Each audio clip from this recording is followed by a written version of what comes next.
और भीम ने युधिष्ठिर से पूछा कि भगवान शिव को प्राप्त करने के लिए सबसे सुंदर पूजा का तरीका, अनुष्ठान का तरीका, साधना का तरीका कौन सा?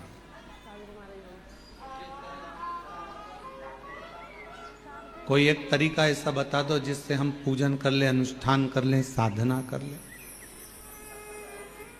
मेरी जीजियों, मेरे जीजाओं, पूजन के बहुत विधान, जैसे आज उत्तर भारत के मेरी जीजियाँ, मेरे जीजा, मेरी बेटियाँ, बेटा, मेरी माताएं आज छठ पर्व मना रही हैं। सूर्य उपासना का एक ऐसा व्रत जो 32 घंटे का, 36 घंटे का जो व्रत होता है, 3 दिन तक चलने वाली वो सूर्य आराधना आज उत्तर भारतीय, मेरे भारत की भूमि की मेरी माताएं कर रही हैं। संपूर्ण देशवासियों को छठ पर्व की बहुत बहुत बधाई है। भगवान सूर्य भास्कर देव की उपासना का ये पर्व जहां पर डूबते सूरज को भी अर्घ दिया जाता है और उगते सूरज को भी अर्घ दिया जाता है।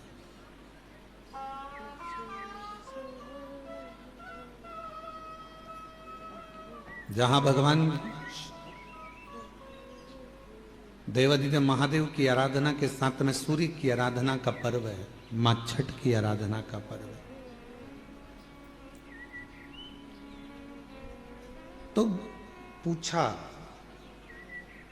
भीम ने युधिष्ठिर से कि भगवान की पूजन का सही नियम क्या है, भगवान शंकर की साधना का सही तरीका क्या है, उनकी उपासना का सही तरीका क्या है।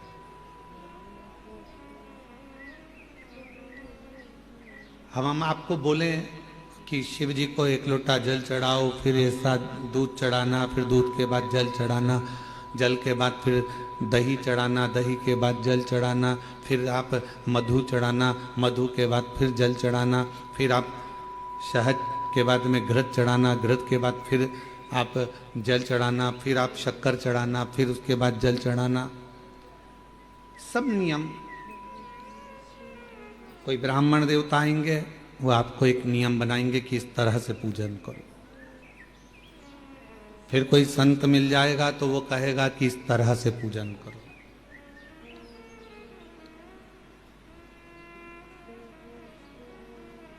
फिर कोई महात्मा मिलेंगे, वो कहेंगे इस तरह से पूजन करो।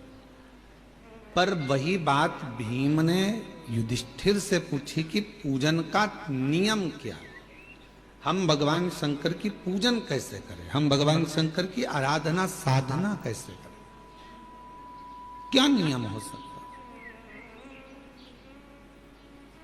अब यहां जितनी माताएं बैठी हैं, हम एक एक को खड़ा करके पूछे हैं कि तुम बताओ कि शिव जी की पूजन का नियम क्या है। तो हम दामोदर प्रसाद जी से पूछेंगे, वो अलग नियम बताएंगे, उनके बेटे से पूछेंगे तो वो अलग नियम बताएंगे, बहू से पूछेंगे वो अलग नियम बताएंगे। बोलो सही है कि गलत है। जितने मेरे बाहर जीजियाँ बैठी हैं, जीजा बैठे हैं, जितनी माताएं बैठी हैं, जितने बच्चे बैठे हैं, उनसे पूछेंगे क्यों शिव जी के मंदिर जाते हो, हाँ क्या नियम से पूजन करते हो, तो कहेंगे हम झाड़ू लगा देते हैं, पोछा लगा देते हैं, जल चढ़ाते हैं, बेलपत्र चढ़ाते हैं, ये करते हैं, वो करते हैं। सबका अपना अपना नियम है, सब अपना नियम बता। भीम ने भी युधिष्ठिर से पूछा कि शिव पूजन का नियम क्या है।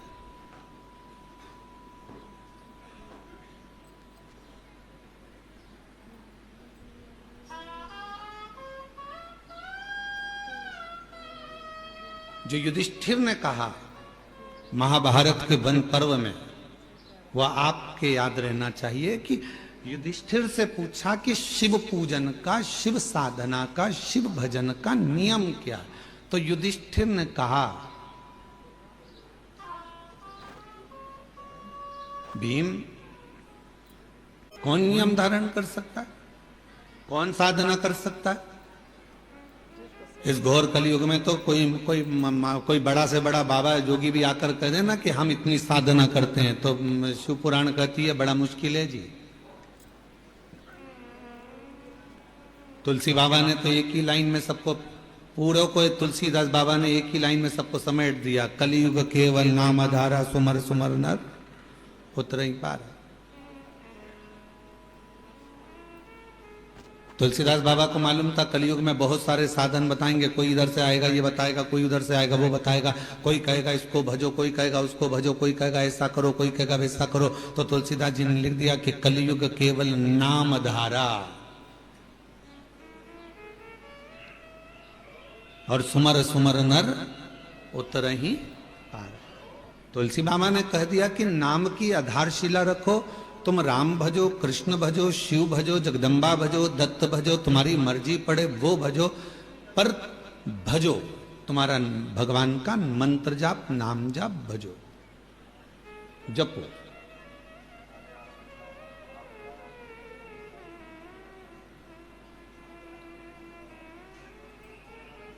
मंत्र जाप, साधना, नाम जाप, कीर्तन ये करो। स्पीकर ऑन चालू करो, बाहर के स्पीकर। और जब मंत्र, साधना, व्रत हम कुछ भी करें, पर यदि हमारे मन ही पवित्र नहीं है, हमारा हृदय ही पवित्र नहीं है, तो क्या हम शिव को प्राप्त कर सकते? और मैंने तेरे ही भरोसे बाबा, तेरे ही भरोसे हवा बिच उड़ती जावांगी, बाबा डोर हथो छड़ी कटी जावांगी, भोले मैं तेरी पत, शंभो मैं तेरी पत, हवा बिच उड़ती जावांगी, बाबा डोर तो छड़ी नाम कटी जावांगी। शिव कथा कह रही है कि साधना में मन की पवित्रता होना चाहिए। बहुत लंबी पूजन जमाली हमारे पास, ये भी रखा है, ये भी रखा है, ये भी रखा है, ये भी रखा है, शिव जी को ये भी चढ़ाऊंगी, शंकर जी को ये भी चढ़ाऊंगी, शंकर जी को ये भी चढ़ाऊंगी, और मालूम पड़े मन शुद्ध नहीं है, मन का भाव शुद्ध नहीं है, तो परमात्मा कैसे मिलेगा?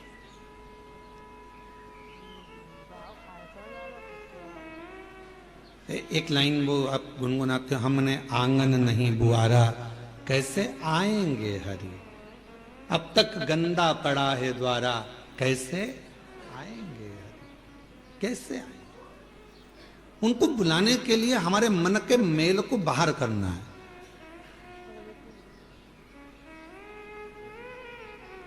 कहां पर आए हो आप लोग कथा श्रवण करने के लिए? बाबा कुबरेश्वर के धाम, मेरी जीजियों का मायका और मेरे जीजाओं का ससुराल।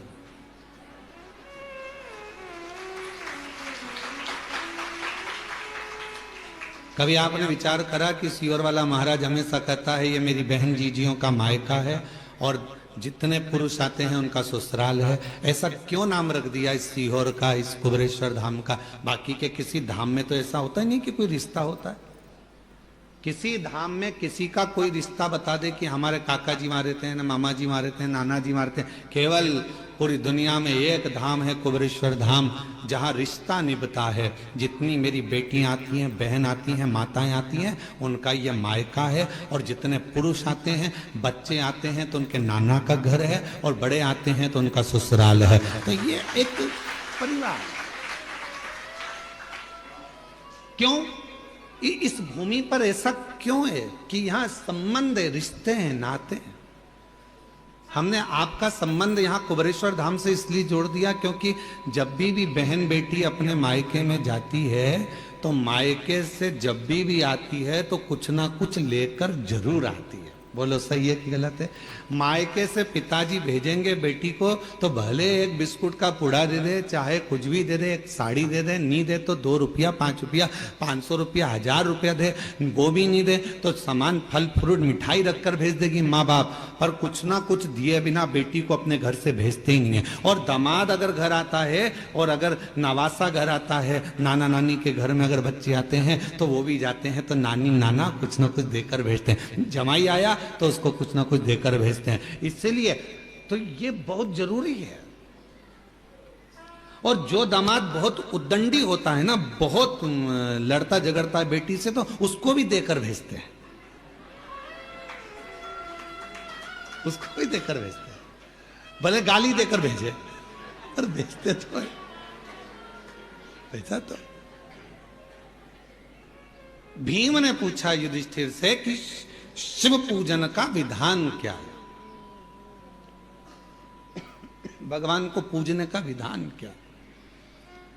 शिव महापुराण की कथा कहती है, महाभारत का वन पर्व कहता है, वन पर्व में लिखा है महाभारत के कि युधिष्ठिर कहते हैं भीम से कि जिस दिन तुम निर्मल हृदय से स्वच्छ मन से शंकर जी को यदि एक लोटा जल चढ़ा दोगे या नहीं भी चढ़ाकर कहीं पर भी बैठकर पंचाक्षर मंत्र नमः शिवाय या षडाक्षर मंत्र ओम नमः शिवाय या श्री शिवाय नमस्तुभ्यम का जप कर लोगे, शिव तुम्हारे जप को स्वीकार कर लेगा और वर देकर चला जाएगा, तुम्हें वर प्राप्त होगा। अब तुमसे कोई कहे कि तुमने मंदिर में जाकर पूजन को ऊपर नीचे कर दिया, तुमने मंदिर में जाकर पहले दूध चढ़ा दिया, फिर जल चढ़ा दिया, उसके बाद में तुमने फिर कुछ चढ़ा दिया, पहले जल चढ़ाकर फिर तुमने बेलपत्र चढ़ा दी, इतने में किसी ने देख लिया, देखते से वो बोली तुमने तो गलत काम किया, पहले तो जल चढ़ना था फिर बेलपत्र चढ़ना थी, और तुमने बेलपत्र चढ़ा दी उसके बाद जल चढ़ा दिया, तुमने तो ऐसा कर दिया, तुमने तो चावल का दाना ऐसा चढ़ा दिया, तुमने तो वैसा कर दिया। उसको समझा कर कह देना, हजारों तरह के मनुष्य संसार में रहते हैं तो हजारों तरह की पूजा भी संसार में होती है। 33 कोटि देवताओं ने भगवान शंकर की आराधना 33 कोटि देवताओं ने 33 कोटि तरह से करी है।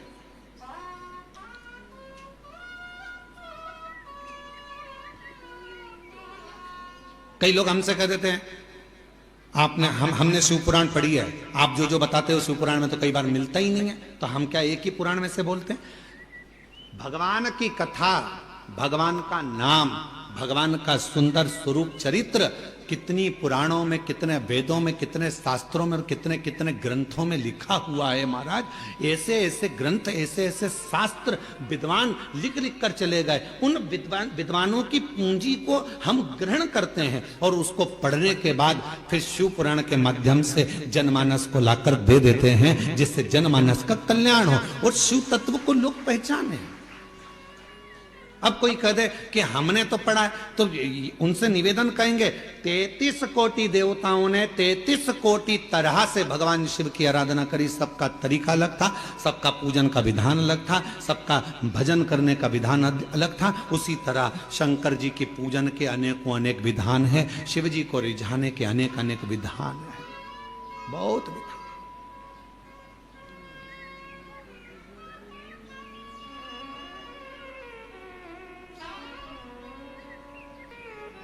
सबका तरीका अपना, पूजन का नियम सबका अपना।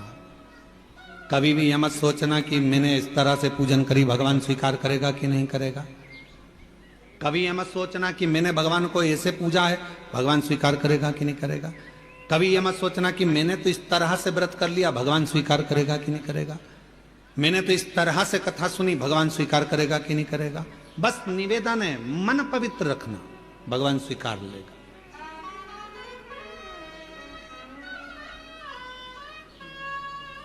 जब मन की पवित्रता होगी तो शिव उसको स्वीकारेगा, शंकर स्वीकारेंगे। और किसके पीछे शिव आते हैं, भगवान किसके पीछे आते हैं?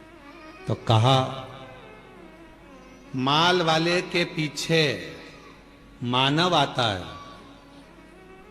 मनुष्य आता है। कुर्सी वालों के पीछे मनुष्य जाता है, दुनिया जाती है। माल वाले, तुम्हारे गांव में अगर कोई पैसे वाला होगा तो उसके पीछे लोग बहुत आएंगे, अरे साहब सेठ जी, सेठ जी, सेठ जी, सेठ जी, सेठ जी। काय का सेठ? सेठों में सेठ सांवरिया सेठ, बाकी के जितने सब डुप्लीकेट। एक ही सेठ भारी है, वो सांवरिया सेठ है। और जितने अपने आप को सेठ लिखते हैं पक्के डुप्लीकेट हैं। काय के सेठ? जो सांवरिया सेठ ने करा वो आज का सेठ करता है? बोलो जम के। सांवरिया सेठ ने नानी बाई का 56 करोड़ का मायरा भरा था और एक बार के नहीं बोला कि मैंने 56 करोड़ का मायरा भरा।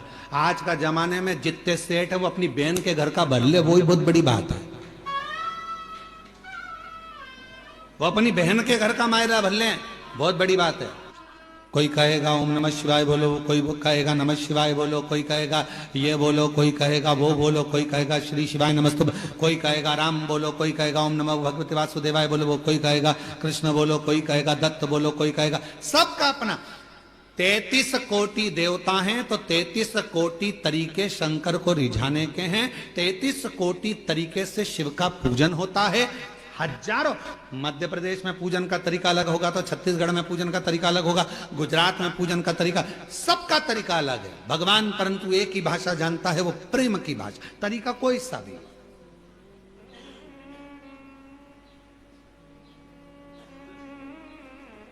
गुजरात के लोग क्या बोलते हैं, कौन सी भाषा?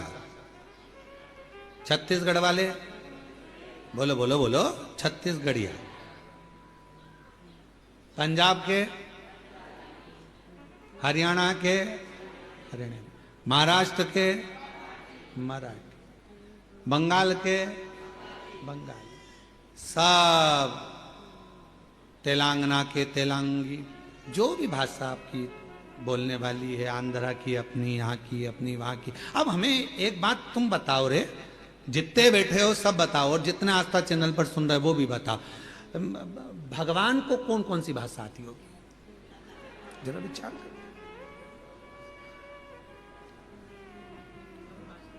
बोलो बोलो बोलो, जम के बोलो जरा, भगवान को कौन कौन सी भाषा आती होगी? पृथ्वी पर यह भाषा क्या भगवान ने बनाई कि तुम मराठी बोलना, तुम गुजराती बोलना, तुम ये बोलना, तुम ये बोलना, तुम वो बोलना? भगवान केवल एक भाषा जानता है। चींटी भी रोती है तो वो आंसू पोंछने आता है, हाथी भी पुकारता है तो गरुड़ छोड़ कर आता है, और जब एक मछली को भी दर्द होता है तो वो तड़प कर दौड़ पड़ता है। जीव जंतु पशु पक्षी जानवर मनुष्य सबकी एक भाषा भगवान ने जानी है, वो है उसकी प्रेम की भाषा। जब वो भगवान को हृदय से पुकारता है वो आता। अब तुम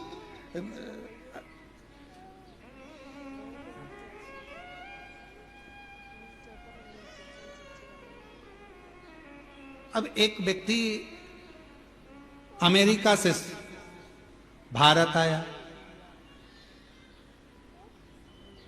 घूमते घूमते वो भारत की गलियों में घूम रहा था और सामने से कुत्ता आ गया और कुत्ता उसके पास आ रहा था। अब अंग्रेजी में कुत्ते को बोले, please please please please don't touch me please.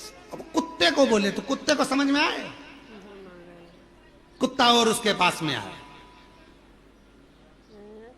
इतने में एक व्यक्ति चिल्ला कर बोला हाय, कुत्ता भाग गया। कुत्ता अंग्रेजी नहीं समझता, कुत्ता मराठी नहीं समझता, कुत्ता गुजराती नहीं समझता। कुत्ता केवल ये समझता है कि मुझे किसने रोटी दी है, कौन प्रेम से मुझे पाल रहा है, कौन मुझसे लाड़ लड़ा रहा है, कौन मुझसे प्यार कर रहा है। कुत्ता उसकी भाषा समझता है और उसके पीछे पीछे दौड़ता है। उसको नहीं आता, उसको नहीं समझना, समझेगा। पूरी दुनिया की केवल एक भाषा है और वो है प्रेम की भाषा। पूरी दुनिया में एक भाषा चलती है और वो है प्यार की भाषा। अच्छे से अच्छे व्यक्ति को कोई अगर अच्छे से अच्छे व्यक्ति को अगर तुम्हें रिझाना है तो उसको धन से, दौलत से, संपदा से, सत्ता से, वैभव से नहीं, उसको केवल प्रेम की भाषा से रिझाया जा सकता है। तुम प्रैक्टिकल घर में करो ना। एक बार चिढ़कर बोल दो अपने पति से, देखो मेरे को सामान ला कर दे देना, पहले बोल दे रही हूं, वो चिढ़कर जवाब देगा। और एकदम प्यार से सिर पे पल्लू लेके बड़े प्रेम से, ए जी आज मुझे बुला दोगे क्या? इतनी स्माइल में बोलोगे तो वो तुरंत फोन लगाएगा। क्यों, कहाँ है तू? अरे तेरी भाभी को जरा ये सामान चाहिए, ला देगा क्या? इतनी फास्ट, गया ही नहीं, सामान दरवाजे पे आ गया। प्यार की भाषा में, स्नेह की भाषा में समर्पण होता है।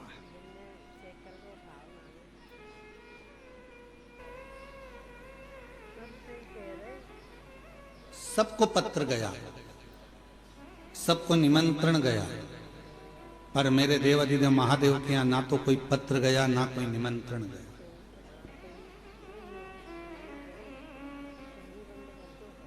और माता सती स्नेह किसको करती हैं, प्रेम किसको करती हैं? शिव को।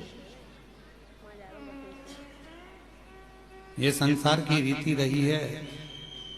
कल भी कथा में कहा था कि लोग दूर वालों से फोन लगाकर पूछते हैं तुम कैसे हो, और पास में जो रह रहे हैं उनसे बात तक नहीं कर पाते कि तुम कैसे हो।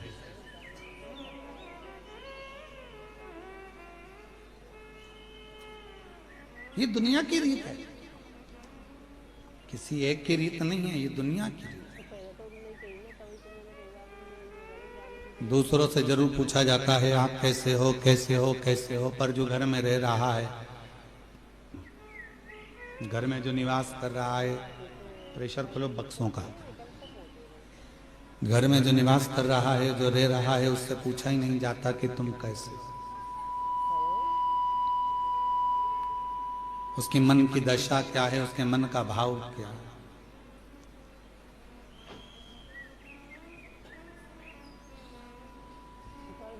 किसी ने बहुत अच्छी बात कही कि खिलौने वाला खिलौना बेचता है,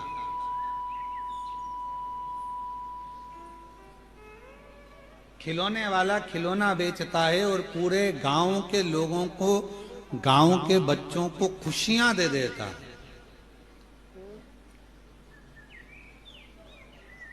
और वो खिलौने वाला जब खिलौना बेचकर गांव के बच्चों को खुशियां दे देता है तो उन गांव के बच्चों के चेहरे की खुशी थोड़ा सा धन देती है, और वो धन से उस खिलौने वाले के घर के बच्चों के चेहरे पर भी खुशी आ जाती है, उनके चेहरे पर भी प्रसन्नता आ जाती है, उनके चेहरे पर भी स्माइल आ जाती है, उनके चेहरे पर भी प्रसन्नता आ जाती है। शिव पुराण कहती है कि आप किसी को प्रसन्नता दोगे तो आपको प्रसन्नता मिलेगी, आप किसी को अच्छा दोगे तो आपको अच्छा मिलेगा। और गाली देकर देख लो,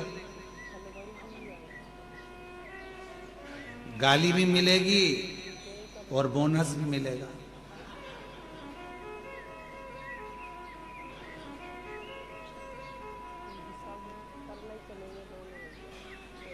हमने देखा है इसी बाबा के आंगन में, आपके मायके में, ये बाबा कुबेरेश्वर बाबा के आंगन में हमने देखा है, माताएं जब भजन करने बैठती है तो ये वाली माता भजन उठाती है तो ढोलक बजा बजा के इतने में दूसरा चालू कर देता है, इंतजार करती है, ये रुकेगी ना मैं गाऊंगी, फिर वो रुकेगी ना मैं गाऊंगी, इंतजार करते, मतलब उसने भजन दिया तो ये भी भजन दे रही है, उसने भजन किया तो वो भी भजन दे।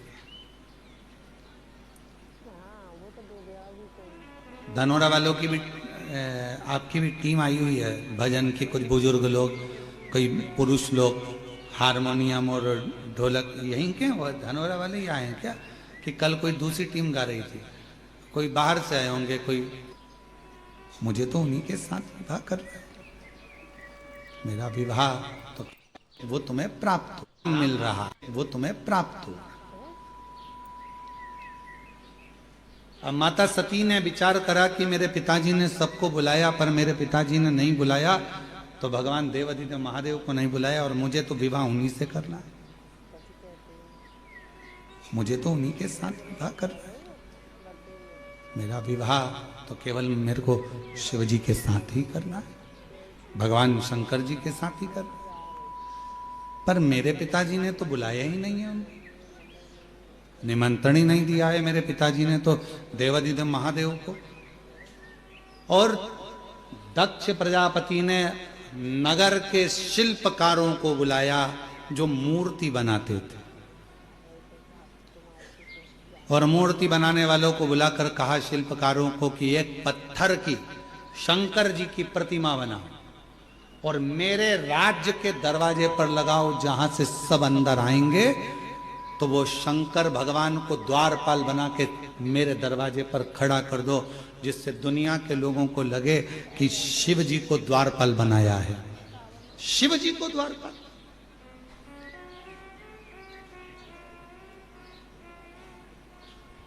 शिल्पकारों ने समझाया दक्ष प्रजापति को, ये क्या कर रहे हो,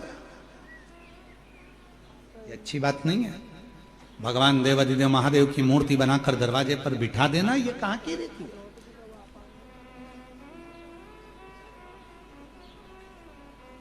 एक शिल्पकार आया, उसने समझाया, दूसरा शिल्पकार आया, उसने समझाया, तीसरा शिल्पकार आया, उसने समझाया, सबने समझाया, पर कोई समझे। इस व्यासपीठ से एक निवेदन करूं आप सबसे अगर यदि आप लोग अपनाएंगे तो कहना उत्तमता है, नहीं तो व्यर्थ बोलना और व्यर्थ बात को रखना ये तो श्रेष्ठता नहीं है। कर सकते हो क्या आप लोग जो हम बोलने जा रहे हैं? किसी के घर अब शादियों का सीजन चालू होगा और शादियों के सीजन में शादी जब होती है बड़े बड़े गार्डन में, बड़े बड़े गार्डन हैं, होटल हैं, धर्मशाला हैं, जहां विवाह होता है, जहां से लोग एंट्री करते हैं, अंदर प्रवेश करते हैं, वहीं पर अंदर आने की जगह पर भगवान की मूर्ति आजकल गार्डन वाले फिट कर देते हैं। बोलो सही है कि गलत है?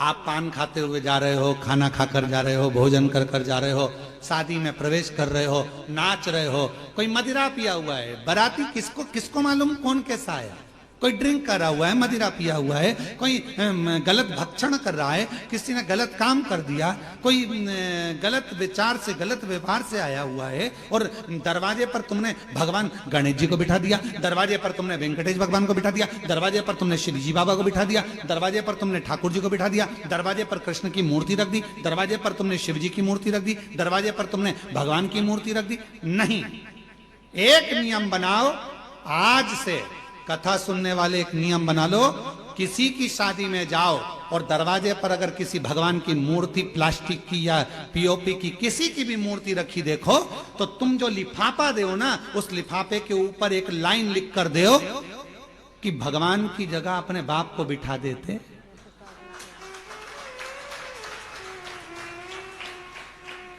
परमात्मा को दरवाजे पर तुम्हारी अगवानी करने के लिए बिठाया। यह सनातन धर्म है, ये हिंदू धर्म है, ये श्रेष्ठता नहीं है। हम अपने पिताजी को अंदर सोफे पर बिठाते हैं, हम अपने दादाजी को सोफे पर बिठाते हैं, हम अपने बुजुर्गों को अंदर घर में बिठाते हैं, आदर करने के लिए अंदर बिठा, और भगवान को तुमने दरवाजे पर लाकर बिठा दिया। कहीं गणेश जी रख दिए, कहीं किसी ने ये वाले देवता रख दिए, किसी ने वो वाले देवता रख दिए। किसी भी देवता को शादी की एंट्री में, शादी के प्रवेश में दरवाजे पर नहीं होना चाहिए। ना जाने कैसे कैसे लोग आते हैं, वहीं पान खाते, थूकते, वहीं दारू पीते, मदिरा पीते, निकल कर जाते, और हमारे देवता उनकी अगवानी करके लिए खड़े हैं। ये कौन सा है? ये ठीक नहीं। गला पकड़ रहा है थोड़ा सा। क्या करा दक्ष प्रजापति ने? शिल्पकारों को बुलाया, और शिल्पकारों को बुलाकर उन शिल्पकारों को बुलाकर शिव जी की मूर्ति, शिव जी की प्रतिमा बनवाई, शंकर जी की प्रतिमा।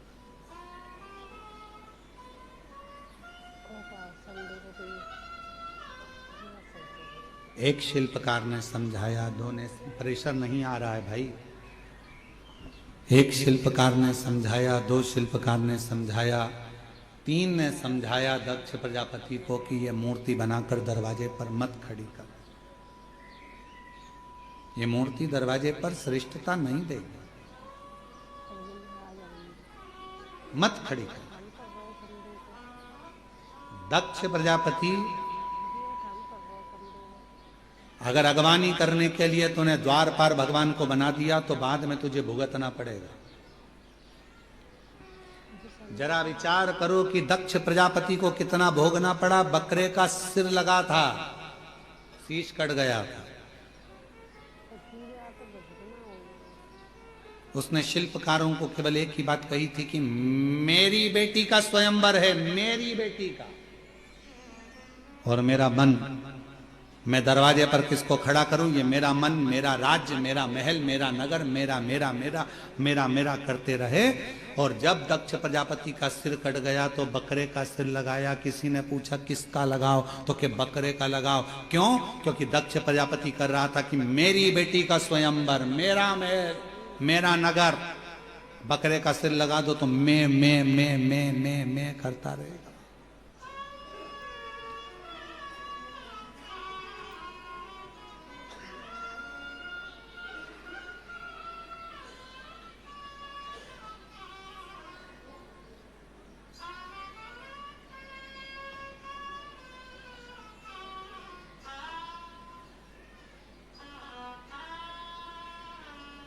दुनिया में मैं शब्द, मेरा, मैंने करा, मैंने करा, मैंने करा, मैंने करा नहीं। प्रभु आपकी कृपा से सब काम हो रहा है। प्रभु आपकी कृपा से सब काम हो रहा है। करते हो भोले बाबा मेरा नाम हो रहा है।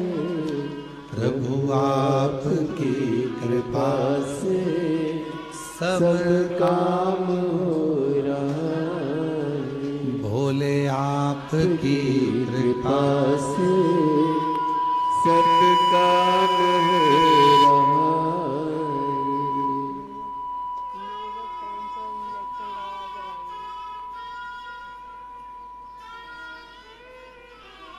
इसमें मेरा कुछ भी नहीं है, सब बाबा भोलेनाथ का, शंकर जी का, देवता का। मेरा कुछ है ही नहीं, मेरा खुद का कुछ भी नहीं है। जो कुछ भी है सब तेरा। एक शिल्पकार ने दक्ष प्रजापति के नगर में पहुंचकर